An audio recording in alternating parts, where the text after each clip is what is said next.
Gadgets and Gizmos, brought to you by MTS.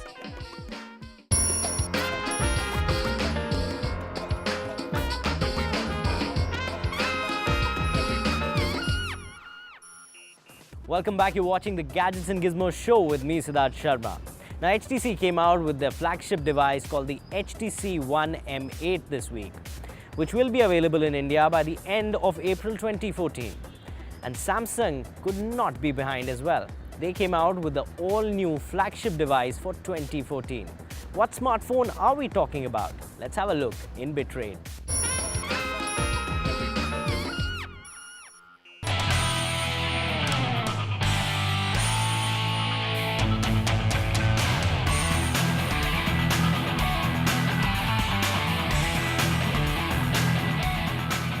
With over 3.5 million Galaxy devices already in India, Samsung showcased their new flagship smartphone for the Indian market.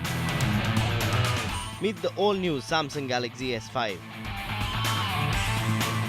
The first thing that you'll notice on the Galaxy S5 is that Samsung has done away with the plastic back and now has a much upmarket perforated matte finish back panel to it. Samsung Galaxy S5 is lightweight as well. This new smartphone is also water resistant, but don't expect to go out for a swim with it. Up front, the Galaxy S5 features a 5.1-inch Full HD Super AMOLED display, but Samsung is not getting the S5 to India with the Snapdragon 801 processor. Instead, the Indian consumer will get an Exynos processor running on it with 4 A15 cores clocked at 1.9 GHz and 4 A7 cores clocked at 1.3 GHz. Backed by 2 GB of RAM.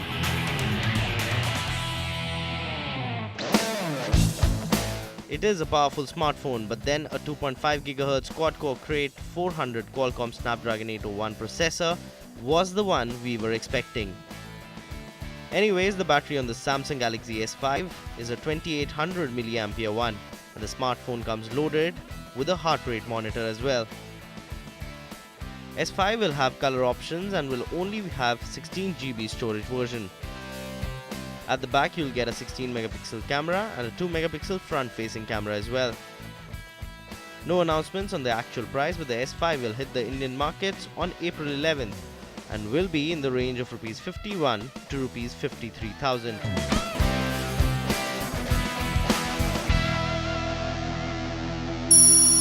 Oh God, I forgot the password to my Wi-Fi. Well, have you ever wondered how safe your personal data is when you're surfing the World Wide Web or even changing your smartphones these days? Well, it's not safe at all if you don't take precautions. And up next, Vani Agarwal tells you why. In this fast-moving world of technology, we take our personal data very lightly, especially when we're downloading apps, changing smartphones, or even saving passwords for multiple sites. Now, we caught up with Jay Bawasi, who's the President and CEO of EC Council, and he gave us tips, tricks and precautions that you guys should take when you're dealing with your personal data. Whenever you go to any website that requires a username or password inclusion, it may or may not be a banking site. When you read the URL, it says HTTP. You're looking for one more letter at the back of it. That's an S. It must be HTTPS. Right? Because you want to make sure that when you are giving this username and password, it's been taken in an encrypted manner. So I think that if you understood that, if you had firewalls in place, if you look at these basics, I think the first level of protection will take place.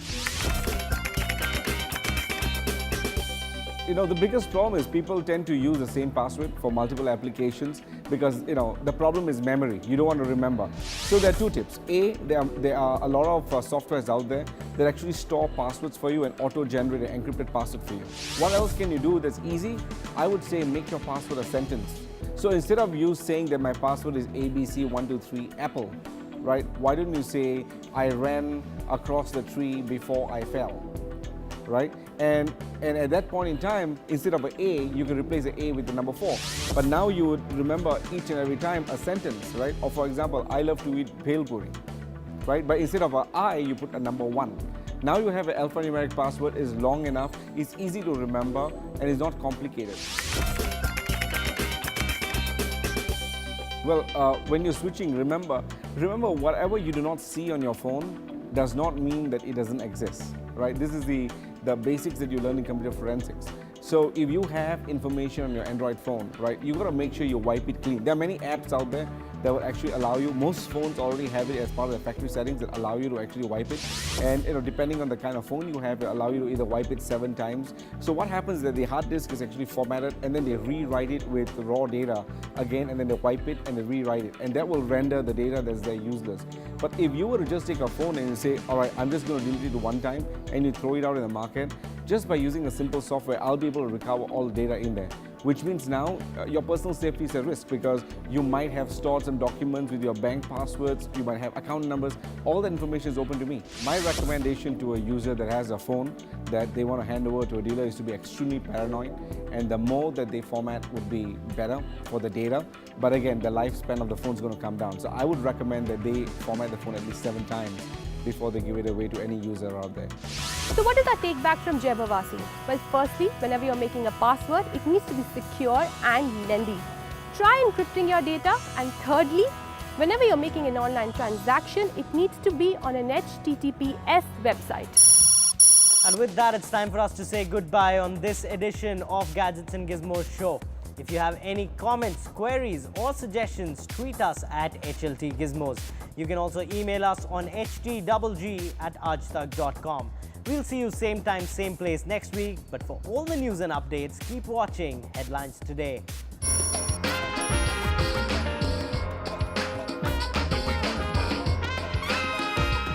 Gadgets and Gizmos, brought to you by MTS.